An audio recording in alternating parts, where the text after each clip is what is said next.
Hi guys, welcome back with me again in the channel. On today's tutorial, I'm going to show you how you can fix Instagram new phones not showing or working.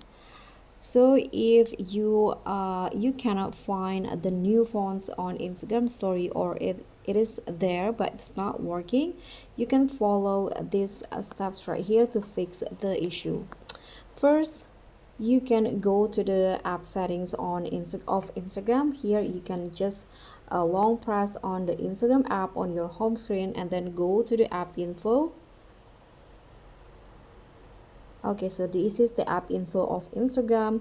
Now you can try to force stop it.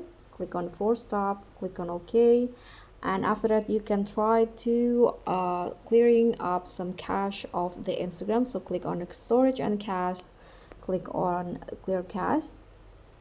But if it's not still not working when you try it, you can try to clear the storage or even uninstall the apps, but then you need to enter your login info again, or you need to sign in again when you reinstall the app.